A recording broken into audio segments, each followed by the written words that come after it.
नमस्कार विद्यार्थी मित्रांनो, मी सुवर्ण राजपूत आपलं सर्वांचं स्वागत करत आहे आपल्या सर्वांचं यूट्यूब चॅनल सहज शिकूया मराठीवरती.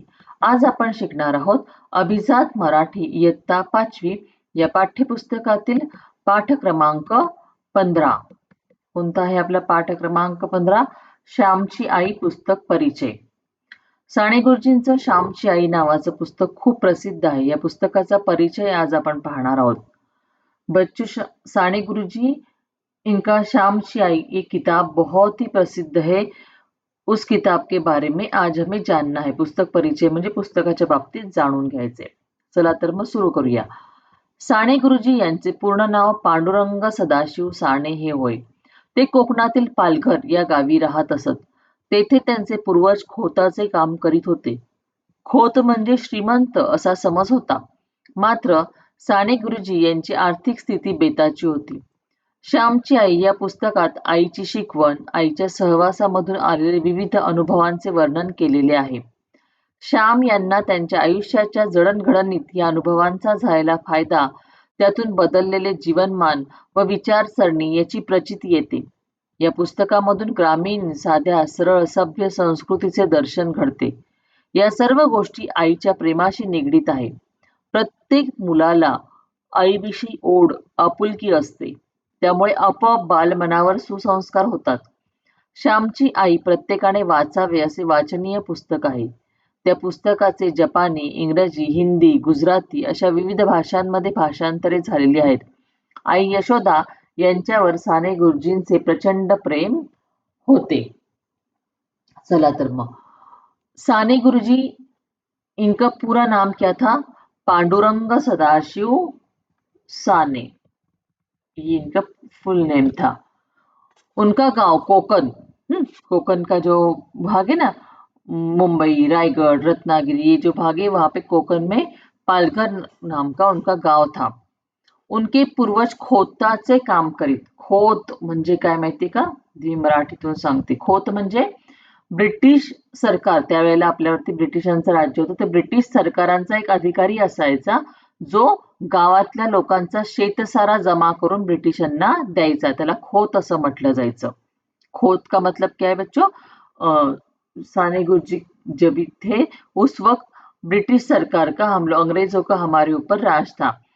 तो अंग्रेजों ने एक ऐसा ऑफिसर हर एक गांव के ऊपर रहता था, जो गांव के जो किसान होते थे उनके पास से लगान, जो पैसे लेने थे वो जमा करके अंग्रेज सरकार को देना. शेतसारा उसको कहते हैं मराठी में. तो वो शेतसारा जमा करके अंग्रेजों के पास जमा करना, ऐसे ऑफिसर को खोत कहा जाता था.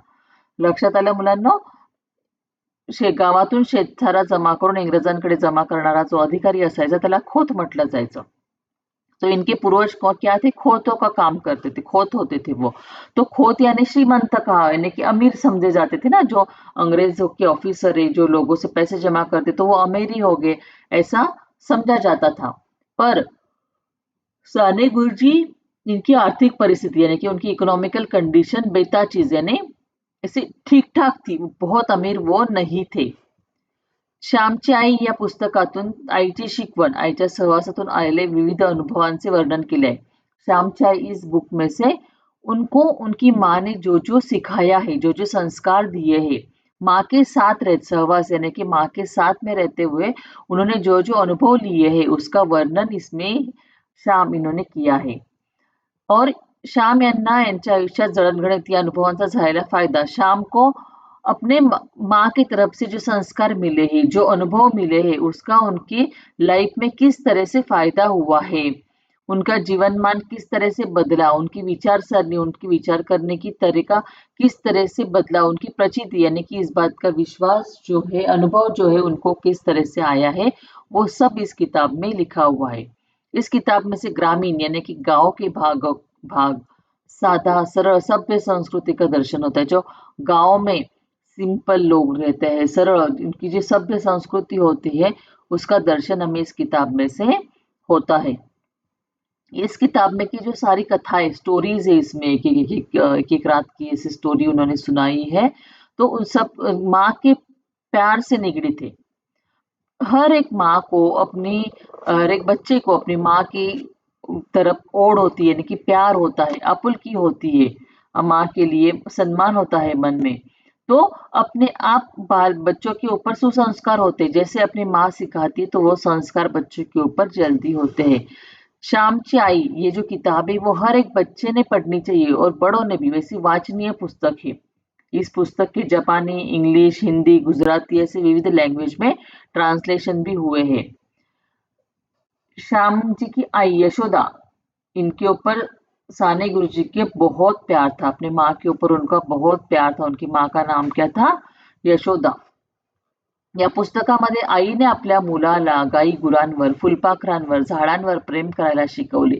मुक्या कळ्या तोडू नये, आजाऱ्यांची शुश्रूषा करावी, रडणाऱ्यांचे अश्रू पुसावे, प्रेम घेण्यापेक्षा प्रेम देण्यात परमानंद असल्याची शिकवण दिली.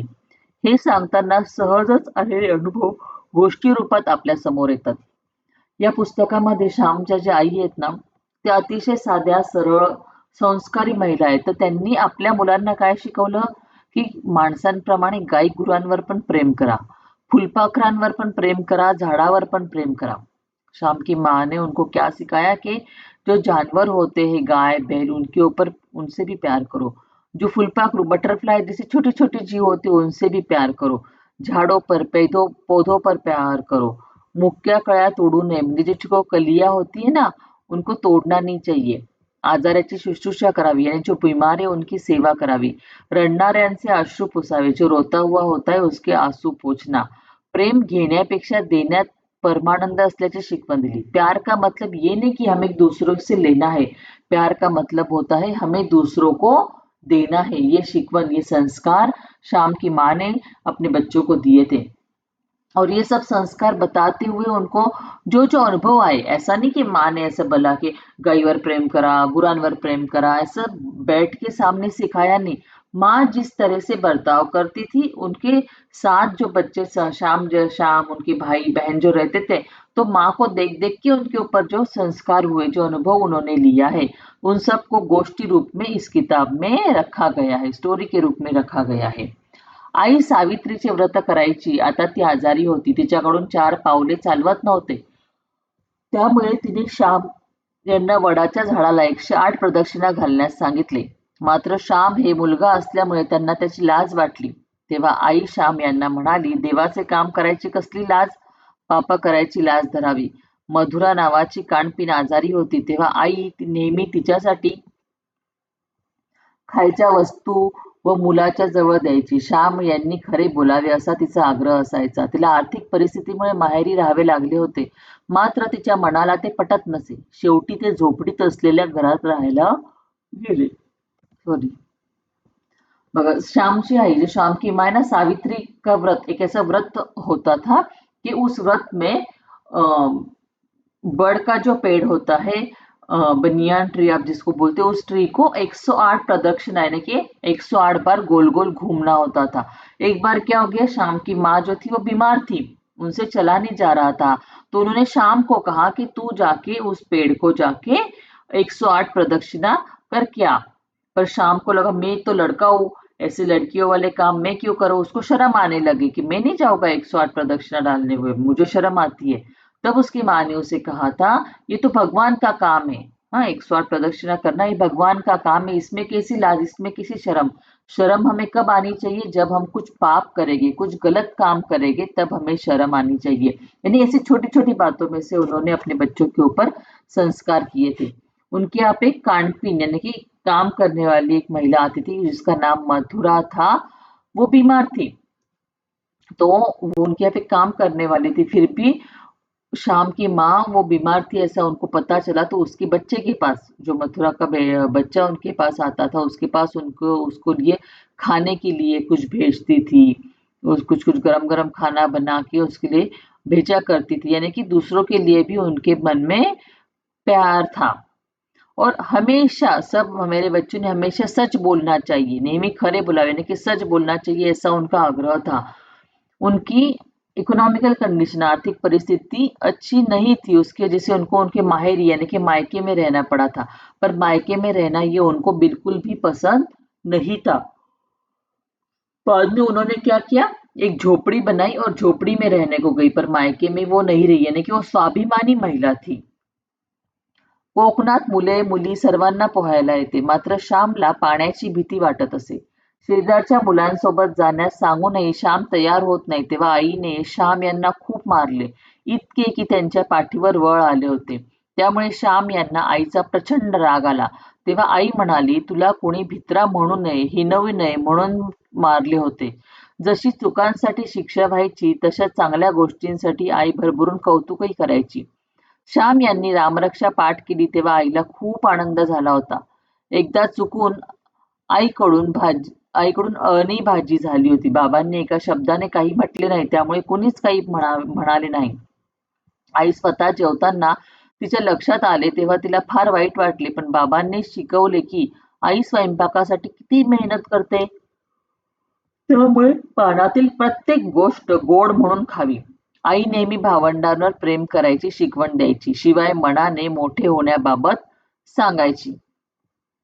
बघा, कोकणामध्ये कोकण का जो भाग है ना, वहां पे हर लड़का हो या लड़की हो, उनको पोहना यानी कि स्विमिंग आता ही है.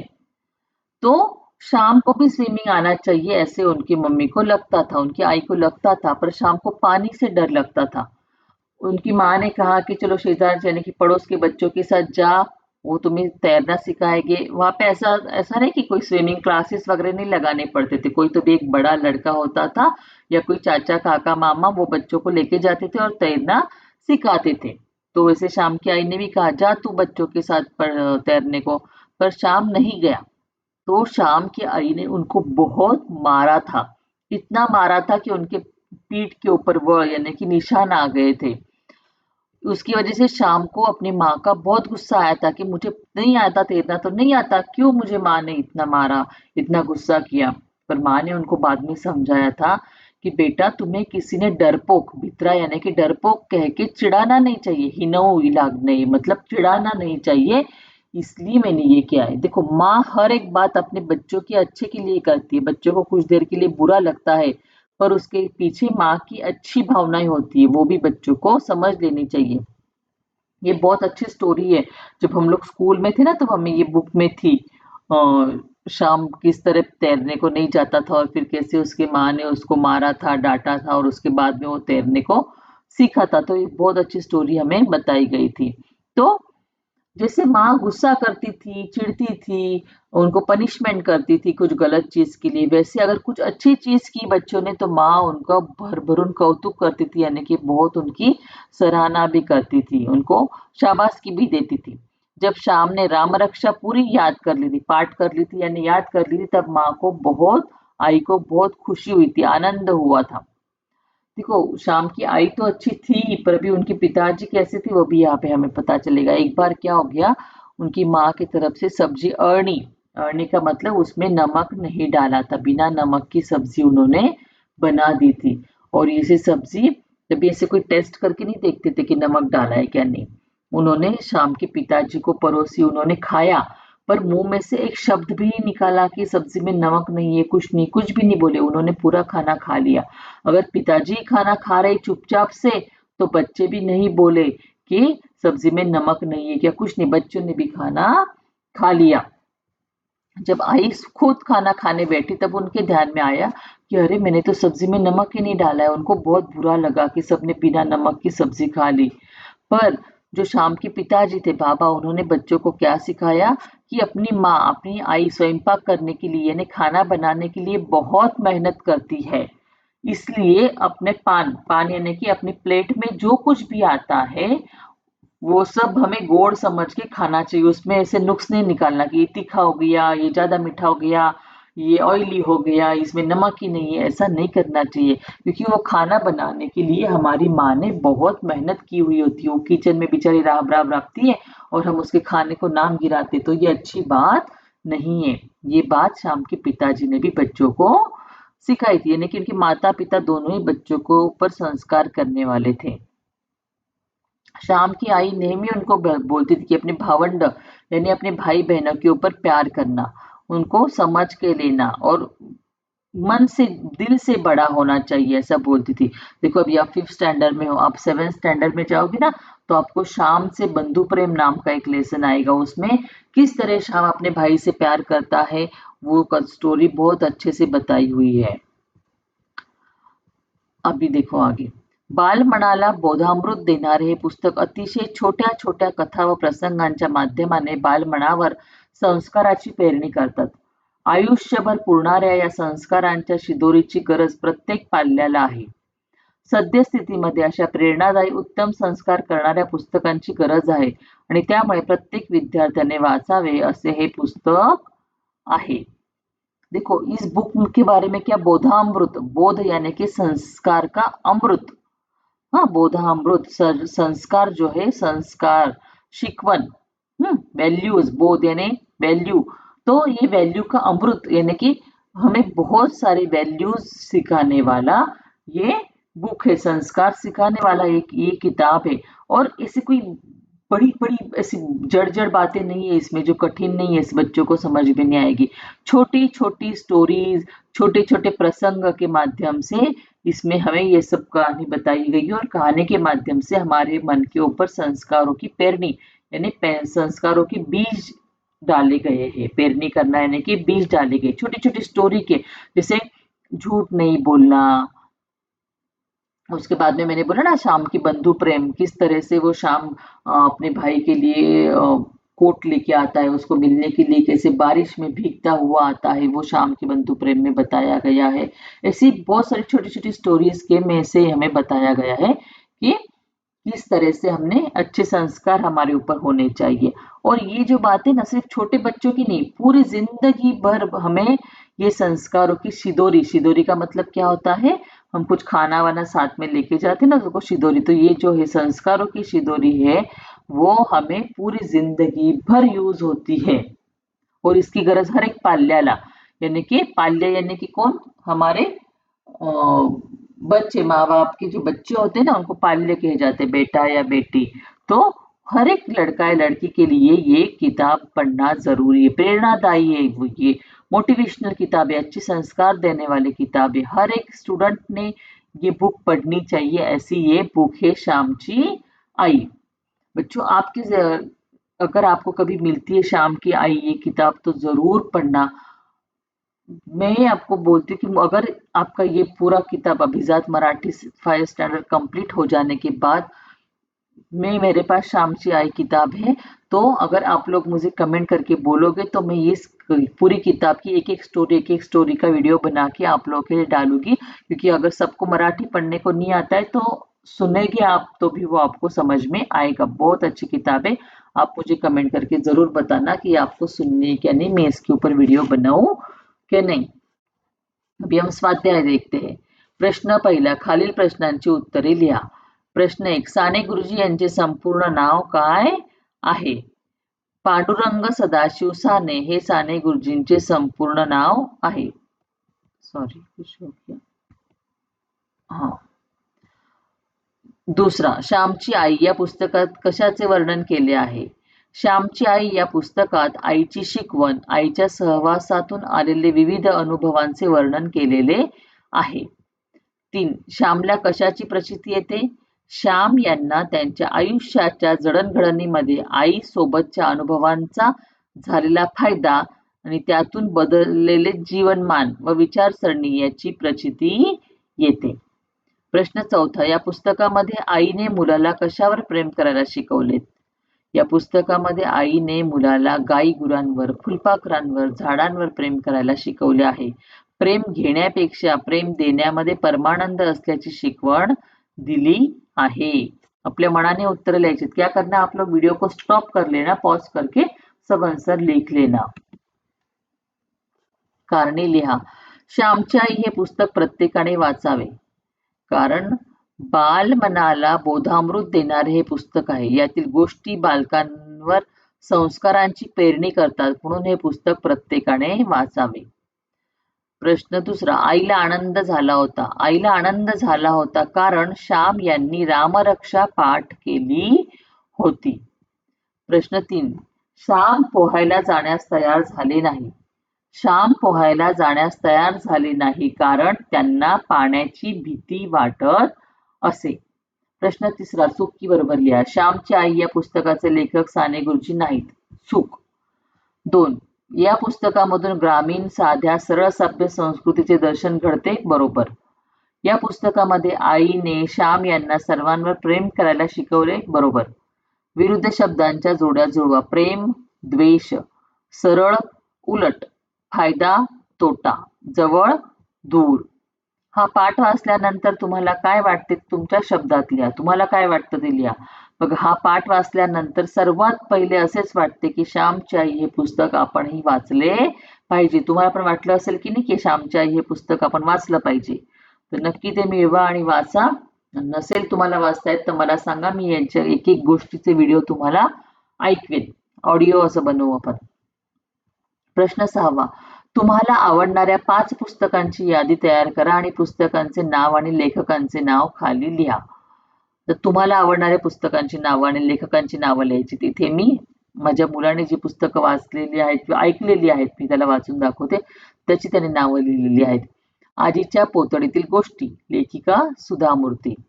श्यामची आई, लेखक साने गुरुजी. तोतो चान, याचे लेखक आहेत तेसुको कुरोयानागी.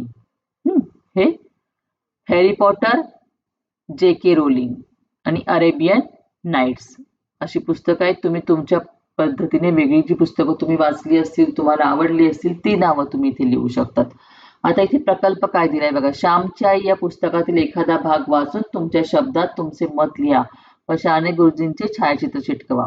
तर त्याच्यासाठी काय करावं लागेल, श्यामची आई पुस्तक तुम्हाला स्वतः वाचावं लागेल. मी तुम्हाला सांगते, तुम्ही मला कमेंट करून सांगा. जर तुम्ही एकाची पण कमेंट आली तर मी नक्की श्यामची आई या पुस्तकातील एक एक गोष्ट तुम्हाला वाचून दाखवेल. एक एक गोष्टीवर आपण एक एक वीडियो बनवू. अगर आपको श्याम की आई पुस्तक मराठी में पढ़ना नहीं जम रहा है, पर आपको लग रहा है अभी ये लेसन पढ़ के कि हमें पढ़ना चाहिए, तो जरूर बताना, मैं आपको पढ़ के सुनाऊंगी. श्याम की आई का हम एक ऑडियो ऐसा वीडियो बनाएगी. एक स्टोरी हम रोज की पढ़ते जाएंगे. तो आप मुझे जरूर बताना कि आपको श्याम की आई की स्टोरी सुनने को अच्छा लगेगा या नहीं. चला तर मग जाऊया आता पुढे. पण त्याच्या आधी काय करायचं आहे, तुम्हाला जर व्हिडिओ आवडला असेल तर लाईक बटन नक्की दाबा विद्यार्थी मित्रांनो. आणि चॅनलला अजून ज्यांनी सबस्क्राईब केलं नाही, चॅनलला सबस्क्राईब करून बेल आयकॉन दाबा, म्हणजे येणाऱ्या व्हिडिओचं नोटिफिकेशन तुम्हाला मिळत राहील. आणि कमेंट करून मला नक्की सांगा की तुम्हाला श्यामची आईच्या पुस्तकाच्या गोष्टी ऐकायच्या आहे की नाही. ते क्या करना है बच्चों, कमेंट करके मुझे बताओ आपको श्याम की आई की जो बुक है उसके अंदर की स्टोरी सुननी है या नहीं. और जिन्होंने अब तक चैनल को सब्सक्राइब नहीं किया है, चैनल को सब्सक्राइब कर बेल आइकन का बटन दबा दो, यानी आने वाले वीडियो का नोटिफिकेशन आपको मिलता रहेगा. और आपको वीडियो अगर अच्छे लग रहे तो प्लीज लाईक करते चलो. चला तर मग भेटूया आता पुढच्या व्हिडिओमध्ये. तोपर्यंत काय करत राहा, हसत खेळत अभ्यास करत राहा.